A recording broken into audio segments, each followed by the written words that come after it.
안녕하십니까. 예, 날씨가 좀 쌀쌀해졌죠. 어제 밤에는 막 천둥 번개 치던데 다들 편안하셨을지라 생각이 들고요. 오늘은 요한복음 5장 말씀 보면서 말씀 나누겠습니다.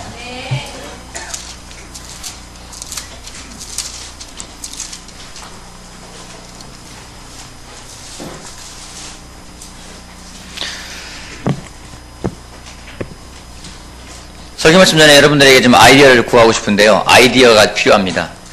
어떻게 하면 사람들이 예배 시간에 맞춰서 일찍 올 수 있을까요? 어떻게 하면 될까요? 아마 이거는 전 세계 모든 교회의 공통적인 숙제인 것 같아요. 싱가포르 교회에서는 막 문을 잠갔다고 하기도 하고, 그 뒤에 서가지고 목사님이 친지 늦게 온 사람들이 명단 적어가지고 다 면담을 하기도 했다고 하고. 어떻게 하면 좋을까요? 아침 식사를 준비해줘요. 아침 식사를 준비해달라.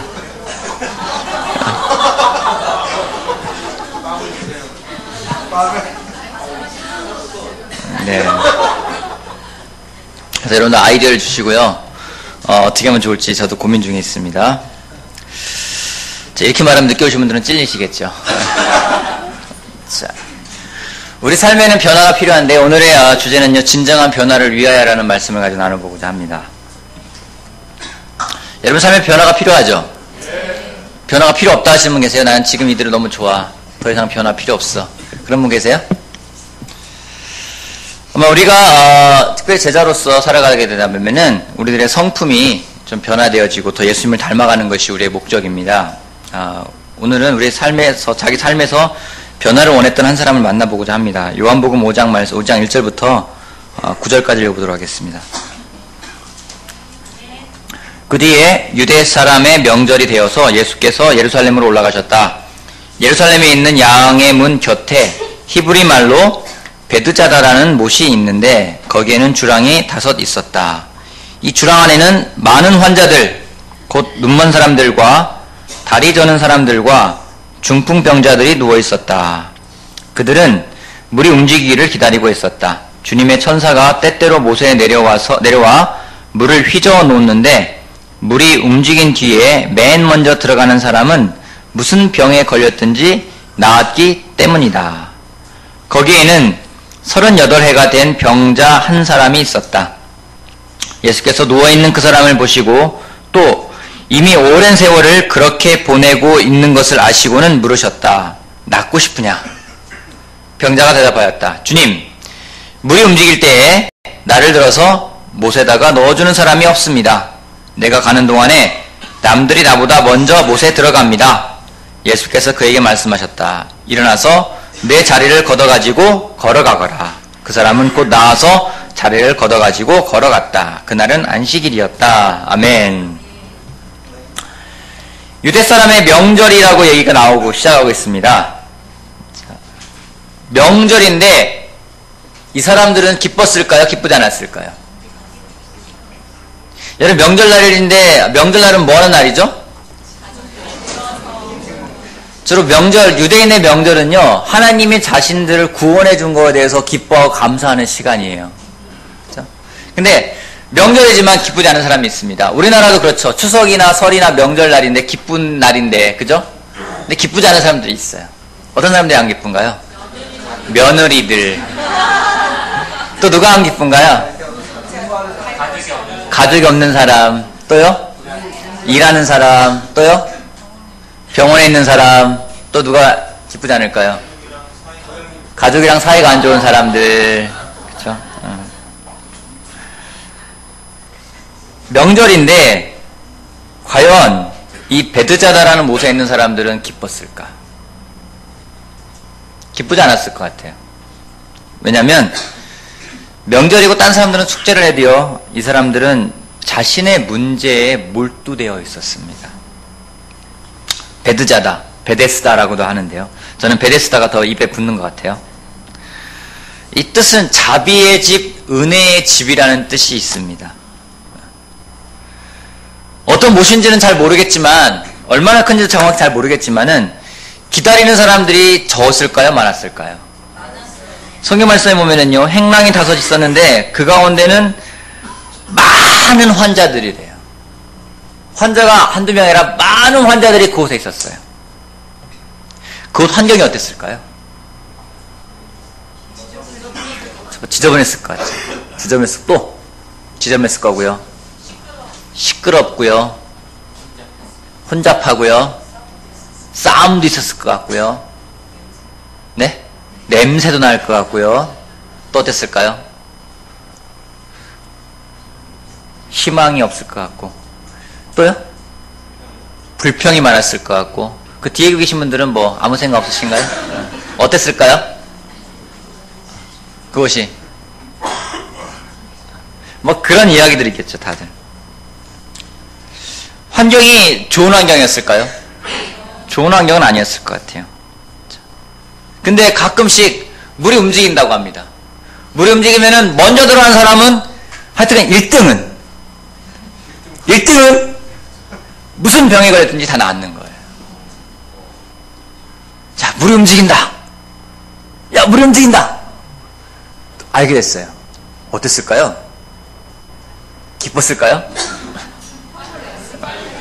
빨리 움직여야 돼요. 그죠? 뭐 그 광경이 어땠을까요? 네? 혹시 여러분 그런 광경 비슷한 거 경험해 본 적 있으세요? 자매분들은 혹시 뭐 어디서 할인 행사한다. 저는 별로 그런 거 관심 없는데 따라가 본 적 있어요. 할인 행사한다. 갔더니 아줌마들이 아이 옷을 고르는데 막 밑에 거부터 막 끄집어내고 옆에 있는 사람은 점원들은 밑에 거 꺼내지 마세요. 위에부터 고르세요 하고 난리가 아니잖아요. 그죠? 사람들이 몰려들어서 난리가 아니에요. 근데 이거는 그냥 마트에 비교하는 정도가 아닌 거예요. 병이 있는데 거기는 그냥 병도 아니에요. 보면은요, 눈먼 사람들, 다리 저는 사람들, 중풍병자들이 그곳에 누워있었다. 그 중에서 먼저 들어간 사람은 그 병이 눈이 멀었건 중풍병이건 무슨 병이든지 간에 낫는 거예요. 물이 움직였다. 어땠을까요? 얼마 전에 예전에 한번 그런 적 있었어요. 예전에 한 6, 7년 전에 그런 일 있었어요. 제가 어느 모임이 있어서 가고 있었는데 모임에 갔더니 오늘 일찍 오신 분들은 좀 횡재했을 거라고 그래요. 왜냐면은 거기가 광화문에 있는 한 빌딩에서 한 사람이 그 10,000원짜리하고 1,000원짜리 지폐를 뿌렸어요. 뿌려서 아주 난리가 아니었대요. 그걸 줍기 위해서요. 10,000원짜리, 1,000원짜리만 뿌려도 난리가 나는데, 여러분, 이 가운데다가 정말 제가 그런 일이 벌어지면 어떤 일이 벌어질지. 난리가 아니겠죠, 그죠? 근데 정말 물이 움직였다. 1등만 무조건 알아준다. 난리가 아닐 거예요.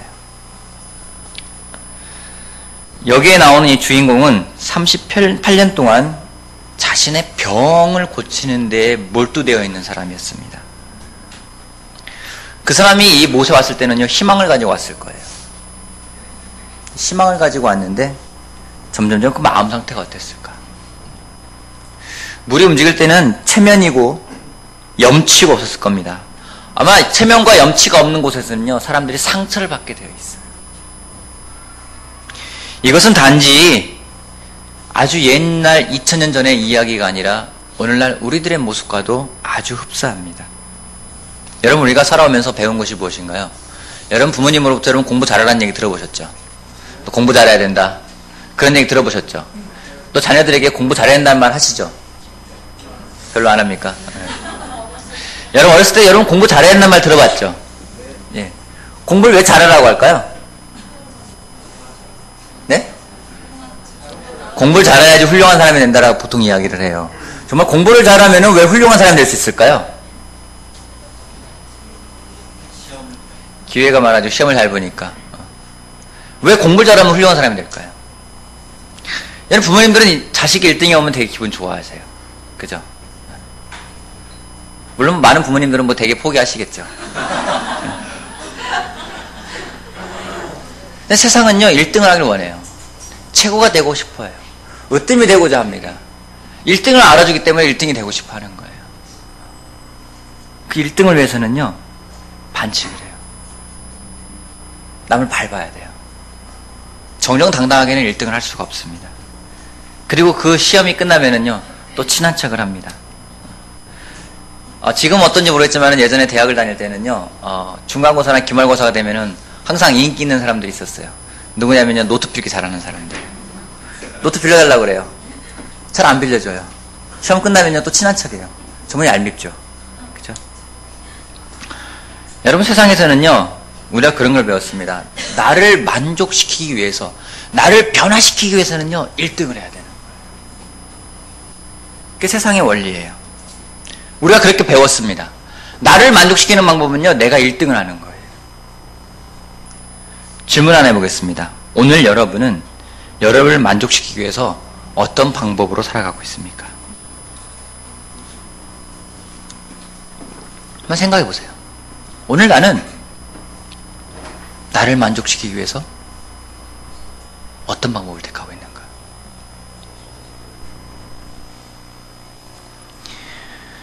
우리가 배운 방법은 1등하는 방법이었습니다. 부모님은 우리에게 두 가지를 요구하세요. 착하게 커라. 그리고 공부 잘해라. 공부도 잘해야 되고요. 착해야 돼요. 이걸 둘 다 만족시킬 수 있는 방법이 있을까요? 정말 똑똑하면. 착하게도 하고요. 1등도 해야 돼요. 근데 세상에서 1등 하려면요. 착해서는 1등 하기 힘들어요. 공부가 아닌 다른 부분에서는요. 이 둘 다 만족시키려면요. 한 가지 방법이 있습니다. 위선이요. 착한 척, 공부 잘하는 척. 착한 척, 1등 하는 척. 그럼 되는 거예요. 이 베데스다 연못은요, 그 사람들의 마음이 어땠을까? 서로가 서로를 믿을 수 있었을까요? 옆에 있는 사람을 믿을 수 있었을까요? 믿기 힘들었을 거예요. 불신과 불만으로 가득 차 있었을 것입니다. 살벌했을 것입니다. 무한 경쟁이에요. 여러분, 경쟁이 나쁜 건 아니에요. 하지만 이건 뭐냐면요, 딴 사람이 못 들어가야 내가 들어가는 거예요. 그냥 너도 들어가고 나도 들어가는 게임이 아니라요, 그 사람이 들어가면 안 되는 거예요. 나만 들어가야 되는 거예요. 경쟁이 아니죠, 이거는. 누군가가 안 돼야만이 되는 거예요. 그냥 너도 잘 되고 나도 잘 되고, 윈윈이라는 개념이 아니에요. 딴 사람은 안 돼요. 나만 먼저 들어가야 되는 거예요. 같이 들어가도 안 돼요. 나만 먼저 들어가야 되는 거예요. 38년이나 병든 생활하면서 그런 곳에 누워 있었습니다. 이 사람은 그곳을 떠나고 싶었을까요? 떠나고 싶지 않았을까요? 떠나고 싶었겠죠. 그곳에 온 사람들은 다 그런 생각이 있었을 거예요. 내가 여기 오래 안 있는다. 다음에 물이 움직이면 내가 들어가고 그 다음 나간다. 아마 대부분이 모두가 다 그런 생각이었을 거예요. 근데 그것을 떠나지 못하고 있어요. 한 번 실패하고, 두 번 실패하고, 세 번 실패하고, 나중에는 실패에 익숙해지잖아요. 그럼 그곳에 있는 게 당연한 거예요. 희망에 있어서 있는 걸까요? 그냥 있는 거예요. 그냥 있는 거예요. 여러분, 세상에서 가장 무서운 것은 막연하게 기다리는 겁니다. 그냥 잘 되겠지. 그냥 잘 되겠지. 언젠간 변할 거야. 언젠간 변할 거야. 여러분, 어쩌면은요, 가장 믿음을 가지고 시작한 곳이 베데스다 연못인지 모르겠어요. 하지만은 그곳에 있는 곳은요, 가장 믿음이 없는 곳이에요. 저는 때로는요, 우리 교회가 그런 교회가 되지 않을까 염려할 때가 있습니다. 여러분, 이곳에 나와 있는데 왜 이곳에 나와 있는지, 습관대로 나와 있는지, 그냥 교회에 일요일날 가야 되기 때문에 나와 있는 건지, 그렇다면은 이 베데스다 연못에 안 되는 사람들과 다를 바가 없는 거예요.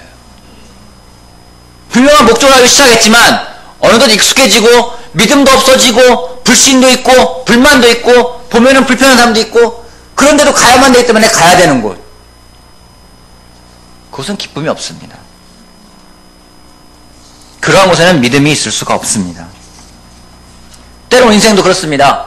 뭐가 변화를 해야 되는데 변화를 원하지만은 그냥 시간이 지나는 것만 바랄 때가 있어요. 그리고 시간을 흘려보냅니다. 어쩌면 베데스다 연못은 그런 곳일 겁니다. 믿음이 있는 사람들이 제쯤에 시작했지만은 믿음이 가장 없는 곳. 가지고 시작했지만 지금은 꿈이 아니라 어떻게 하면 다른 사람에게 상처를 주어야만 될지를 생각하는 곳. 어쩌면 그런 생각도 했었어요. 누군가 반칙을 해가지고 그곳에 들어가서 다리가 아픈 사람이 나왔다면 그 사람을 끄집어내가지고 다시 다리를 부러뜨리지 않을까. 그런 생각도 하지 않을까요?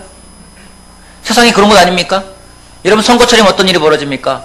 다 자기가 이런 걸 하겠다 이런 걸 하겠다 사람들에게 꿈을 주고 희망을 주고 믿음을 줍니다. 하지만 선거가 끝나면은 어떤 일이 벌어집니까? 그 사람 다시 끌어내야 돼요. 왜요? 자기가 올라가야 되기 때문에요. 반복되는 게 세상입니다. 베데스 연못은 그런 곳이었었어요. 굉장히 살벌한 곳입니다. 불만과 불신이 가득 찬 곳입니다. 그 자리에 예수님이 오셔서 말씀을 하십니다. 6절 말씀부터 보겠습니다. 예수께서 누워있는 그 사람을 보시고 또 이미 오랜 세월을 그렇게 보내고 있는 것을 아시고는 물으셨다. 낫고 싶으냐? 병자가 대답하였다. 주님, 물이 움직일 때에 나를 들어서 못에다가 넣어주는 사람이 없습니다. 내가 가는 동안에 남들이 나보다 먼저 들어갑니다. 여러분, 이 사람이 정말 하고 싶은 말이 뭘까요? 뭐예요? 무슨 말을 하고 싶은 거예요? 낫고 싶다. 근데 무슨 얘기를 하는 거예요?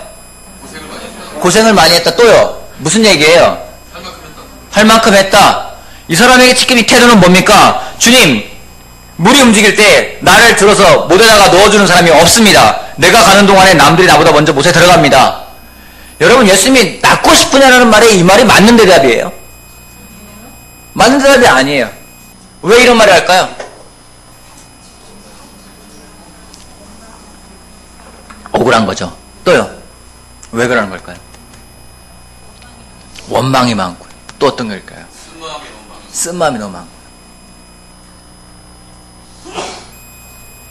이 사람은 자기 억울함을 이야기합니다. 하소연하는 거예요. 여러분 한번 이렇게 한번 해보고 싶어요. 첫 번째 포인트입니다. 변화를 원한다면 탓하지 말라는 겁니다. 변화를 원한다면 탓하지 말라.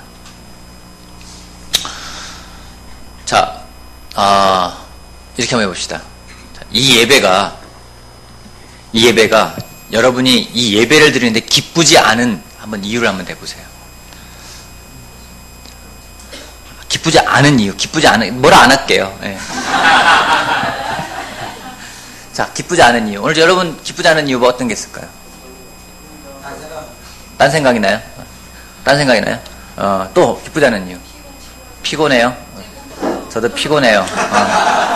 저도 아직 야구를 오랜만에 했더니 피곤해서 오늘 아침에도 늦게 일어났었어요. 자, 배고파요? 배고파서. 또요? 앞에 테이블 있으면 좋겠어요. 그죠? 테이블 있으면 편하게 할 텐데. 이놈 예배당은 테이블도 없고. 그쵸? 또요? 자, 예배가 불편한 이유. 방석을 누구는 깔고 앉아있고, 누구는 깔고 있지 않고 있고, 저기 뒤에 있는 방석은요, 샘플이에요. 다 앞으로 다 깔 겁니다. 네, 지금 만들고 있는 겁니다. 자, 또요? 저는요, 예배가요, 왜 이렇게 빈자리가 드문드문 있는지 저는 불만스러워요. 왜 사람들은 늦는지 저는 또 불만스러워요. 여러분, 제가 불명과 불판을 얘기하는데, 여러분 더 나가서 예배당이라니까, 여러분 예배라니까, 여러분 경건하고 엄숙한 곳이니까 별로 불평을 안 하는 것 같은데, 자, 여러분, 자, 이건 안 되겠다. 싸우겠다.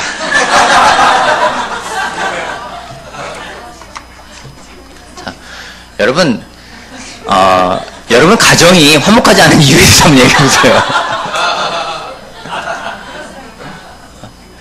여러분 가정에 불만이 어떤 게 있습니까? 아들이 말을 안 들어요. 또요. 여러분 가정에서 불만이 있던 게 어떤 게 있습니까? 상대방이 내 맘대로 안 돼요. 또요. 남편이 너무 바빠요. 또요. 집안일이 끝이 안 나요. 형제들 얘기 좀 해주세요. 집 정리가 안 돼요.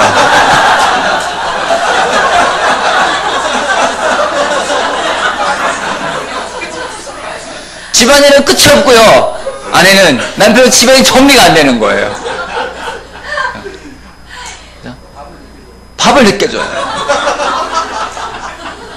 밥을 늦게 줘요. 가정이 화목하지가 않아요. 밥을 늦게 줘서. 애가 말을 안 들어서 다 가정이 화목하지가 않아요. 남편 벌이가 시원찮아가지고 벌이가 시원찮아서 감옥이 가지고 화목하지가 않아요. 남편이 내 맘대로 안 돼가지고요. 화목하지가 않아요. 믿음이 생깁니까? 두 분은 믿음이 생깁니까? 그런 얘기를 할 때. 한 사람은 집안일이 끝이 없고요. 한 사람은 집안이 정리가 안 되고요. 그거는 믿음이 생길까요? 우리 집안 언젠가는 정리가 될 거야. 아니야. 언젠가는 일이 끝날 거야. 믿음이 생길까요? 안 생길 거예요. 여러분 탓하면은요. 탓하는 곳에는 절대로 믿음이 없습니다. 그 가운데는요. 변화가 절대로 생길 수가 없습니다. 진정한 믿음이란 무엇일까? 빌립보서 4장 말씀 보도록 할게요. 빌립보서 4장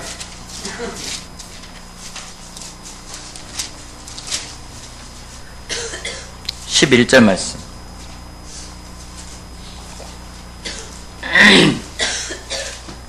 (4장 11절) 내가 궁핍해서 이렇게 말하는 것이 아닙니다. 나는 어떤 처지에서도 스스로 만족하는 법을 배웠습니다. 궁핍하면 이런 말하면 효과가 없어요. 그죠? 궁핍해서 이렇게 말하는 것이 아닙니다. 나는 어떤 처지에서도 스스로 만족하는 법을 배웠습니다. 나는 비천하게 살 줄도 알고 풍족하게 살 줄도 압니다. 배부르거나 굶주리거나 풍족하거나 궁핍하거나 그 어떤 경우에도 적응할 수 있는 비결을 배웠습니다. 바울이 이야기합니다. 자기가요 궁핍하건 풍족하건 배부르건 굶주리건 만족할 줄 안대요. 왜요? 배웠으니까요. 그 방법을 배웠다고 얘기하고 있어요. 누구한테 배웠을까요? 예수님에게 배웠어요. 예수님은요 그것을 가르쳐 줄 수 있는 분이세요. 그 방법을 우리가 배우는 것이 필요합니다. 우리는요 우리의 방법을 사용해요. 우리의 방법이 무엇입니까? 내가 만족하기 위해서는요, 나를 안정시키기 위해서는요, 남을 탓하는 게 나의 방법이에요. 남을 시기하고 남을 질투하고 남을 끌어내리는 것이 나를 만족시키는 방법이에요. 근데 예수님의 방법은 그게 아니에요. 예수님 방법은요, 굳이 물의 1등으로 들어가지 않아도 나을 수 있는 방법이 예수님의 방법인 겁니다. 남에게 상처를 주지 않아도 되는 것이 예수님의 방법인 겁니다. 예수님의 방법은요 절대로 남을 탓하는 것이 아닙니다. 예수님만큼 고통당한 분이 없어요. 하지만 예수님은 그 십자가에서조차도 사람들을 탓하지 않았습니다. 그것이 예수님의 방법인 겁니다. 우리가 닮고 싶은 게 그것이 아닙니까?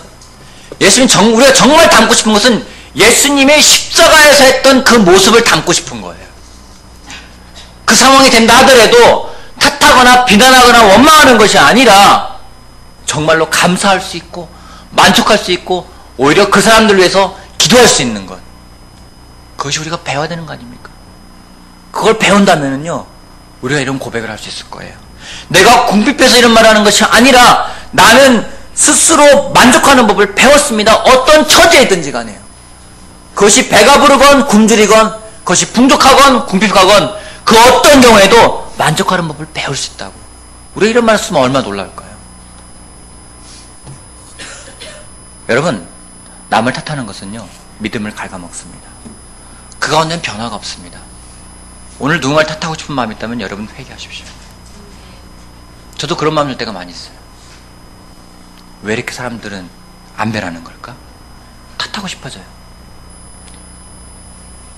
저 사람 때문에 저 사람 때문에 이렇게 되는 거예요. 탓하고 싶어져요. 말씀을 좀 배우면 제가 회개하는 부분, 저는 그런 부분들입니다. 탓하지 말자. 탓하는 곳에는 절대로 믿음이 없습니다. 탓하는 것이 아니라 우리가 예수님에게 배워서 우리를 변화시키는 것이 필요합니다. 아멘. 여러분, 탓하는 마음에 대해서는 제가 앞으로도 몇 번 더 레슨할 계획입니다. 이것은요 우리가 정말로 끊어버려야 되는 우리의 죄성이에요. 정말로 끊어버려야 되고 회개해야 되는 것들입니다. 예수님이 탓하지 않은 것처럼 탓하지 않고 이 38년 된 병자 너무 몸에 뱄어요. 탓하는 게 몸에 뱄 거예요. 그런 것이 아니라 정말로 예수님에게 배우는 우리가 되길 바랍니다. 아멘. 두 번째요, 이 사람이 하는 게 뭡니까? 다시 돌아가 볼까요? 요한복음 돌아가면 이 사람이 예수님에게 하는 말이 있어요. 예수님에게 뭘 하고 싶었던 걸까요? 5장에 보면은요. 예수님이 그래, 주님, 물이 움직일 때 나를 들어서 못에다가 넣어주는 사람이 없습니다. 내가 가는 동안에 남들이 나보다 먼저 못에 들어갑니다. 그렇기 때문에 예수님 나를 못에다가 던져 주십시오. 이 얘기 아니겠어요? 그죠? 두 번째 포인트입니다.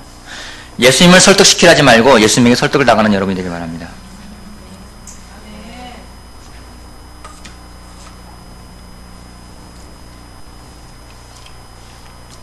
한번 생각해 보십시오.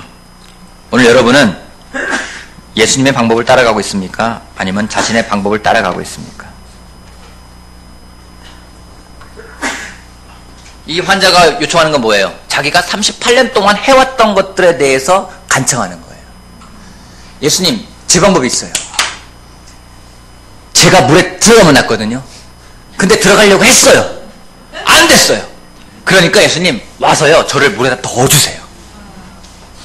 이 이야기는요, 자기가 38년 동안 해왔던 방법에 대해서 예수님에게 설득하는 거예요. 낫고 싶으면, 당연히 낫고 싶죠. 어떻게 하냐면요, 이렇게 하는 거예요. 저를 도와주세요. 그거 아니에요? 때로는요, 우리가 교회에서 배우는 게 그런 거예요. 예수님 설득시키는 방법. 내가 부자가 되는 방법. 첫 번째, 예수님을 설득한다. 어떻게 설득하느냐? 주님, 제가 부자가 되게 해주십시오. 그러면 꼭 옵션을 걸어요. 헌금 많이 하겠습니다.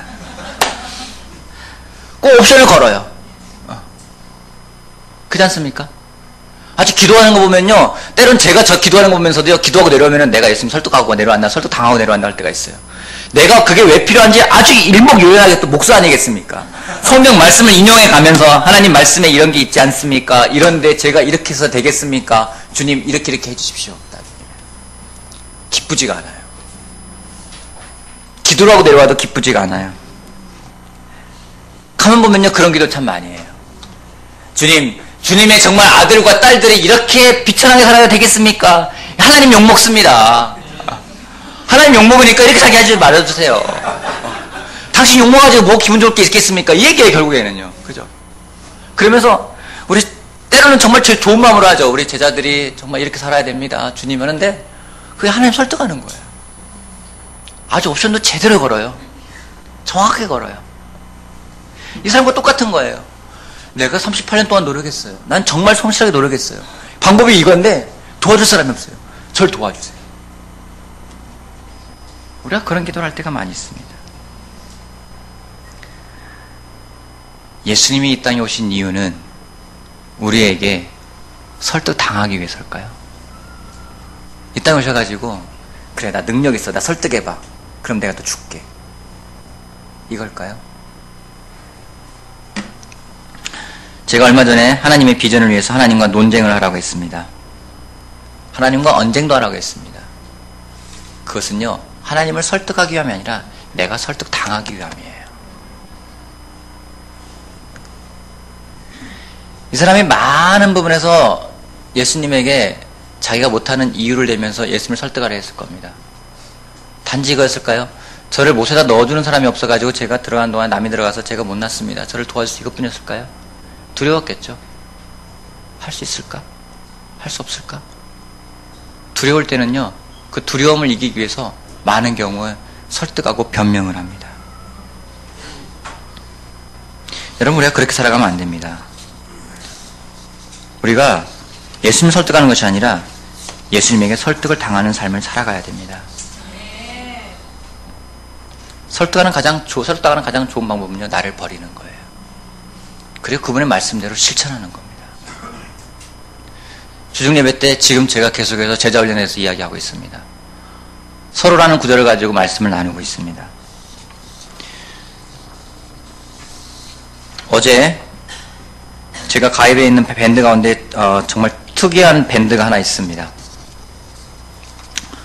그 밴드는요, 저희 ROTC 출신 31기 동기들이 만들어 놓은 밴드예요. 가입자 수만 900명이에요. 밴드가 쉬지가 않아요. 항상 뭐가 올라와요. 900명이 한마디씩만 해도 1분에 한마디도 항상 올라오게 됐어요. 3,000명 가운데 3분의 1만 가입한 밴드입니다. 다 가입하면은 다 가입하지 않길 바라고 있어요. 너무 난리가 날 것 같아서. 어제 임관한 지 20년이 되는 해입니다. 93년 대부분 제 동기들은 이제 군내에 있는 사람들은 대대장을 하고 있어요. 임관 20년. 사람들 욕심 많아가지고 주제가 임관 20년. 앞으로 50년을 함께할 뭐 동기들 해가지고 앞으로 90살까지 살겠다는 얘기겠죠. 어제 그래서 그곳에서 전체 모임하는 그런 행사를 했었어요. 근데 제가 참석 못했는데 거기에 이제 영상들이 올라오는데 굉장히 인상적인 영상이 하나 있었어요. 그건 뭐냐면 제 동기들인데 3,000명이니까 얼굴은 다 모를 수 있겠죠. 근데 얼굴이 낯익은 사람들이 굉장히 많아요. 그 가운데 먼저 죽은 사람들에 대한 영상이 만들어졌어요. 놀랬어요. 한둘이 아니에요. 임관해서 소위 때 죽은 애, 중2 때 죽은 애, 대위 때 죽은 애, 나와서 죽은 사람까지 영상을 만들었어요. 먼저 간 동기들 하면서 나오는데 제가 알고 있는 사람들이 많아요. 제가 충격을 받았어요. 내 나이 44밖에 안 됐는데 죽은 사람들이 많은 거예요. 우리가 이 세상에서 얼마나 살 수 있을까요? 우리가 내 아내와 내 자식과 얼마나 더 살 수 있을까요? 여러분 장담 못하는 겁니다. 우리는 어차피 시한부 인생을 살아가고 있는 사람들이에요. 그게 10년인지 20년인지 30년, 40년인지 모르겠지만 한 달인지 하루인지 모르겠지만 우리는 시한부 삶을 살고 있는 사람들이에요. 그 가운데 우리가 무엇을 하며 살아갈까요? 그 가운데 우리가 얼마나 더 살아가야 될지 계속 설득하며 살아갈까요?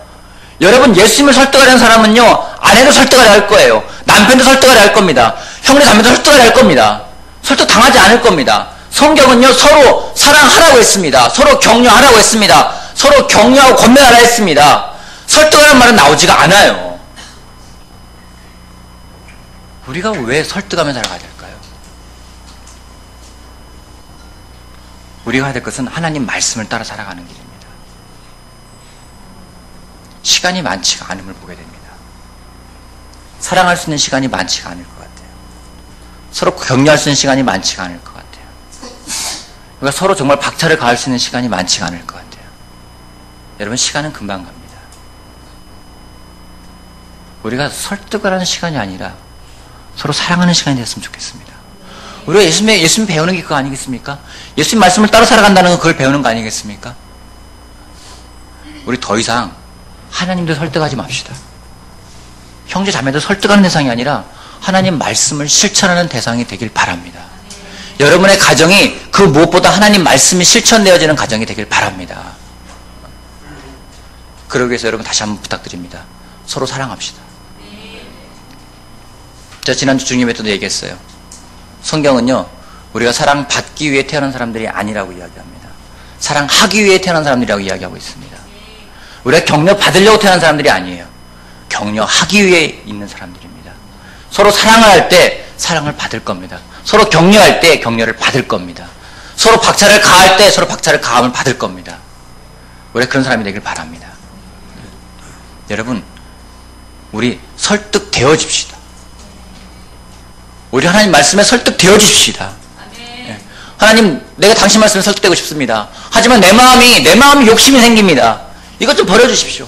하나님, 내가 정말 더 설득당하고 싶습니다. 당신 말씀 따라오고 싶은데 욕심이 생깁니다. 이거 어떻게 해야 됩니까, 주님? 나를 설득해 주십시오. 이 기도가 맞는 기도 아니겠습니까? 예수 믿던 기도가 그 기도 아니겠습니까? 주님, 당신의 뜻이 맞는데 두려워요. 힘들어요. 못 가겠어요. 나 설득시켜 주세요. 한 번 안 되니까 2번 하고 3번 하고. 여러분, 우리 그런 삶을 살아야 되지 않겠습니까? 여러분, 우리의 기도가 바뀌길 바랍니다. 우리의 관계가 바뀌길 바랍니다. 설득하려는 관계가 아니라 설득당하지 않는 관계가 되길 바라요. 또 더 나아가서 정말 내 욕심을 부리는 것이 아니라 내 변명하고 탓하는 것이 아니라 그걸 그만두고 진정한 삶의 변화를 가져가는 우리가 되길 바랍니다. 예수님이 그것을 하기 위해 이 땅에 오셨습니다. 이 38년 된 환자에게 가르치고 싶은 것은 바로 그거였을 겁니다. 그런데 여러분 아시겠지만 더 읽어보면요, 이 환자는요, 그 벌을 못 고쳐요. 계속 변명하고 계속 이유되고 계속 탓합니다. 여러분, 그런 사람 되지 않았으면 좋겠어요. 우리가 정말로 변화되어져서 남을 탓하는 걸 그만두고 오히려 하나님 말씀에 설득되어지는 우리가 되길 바랍니다. 그런 여러분에게 바라면서 말씀 마치겠습니다.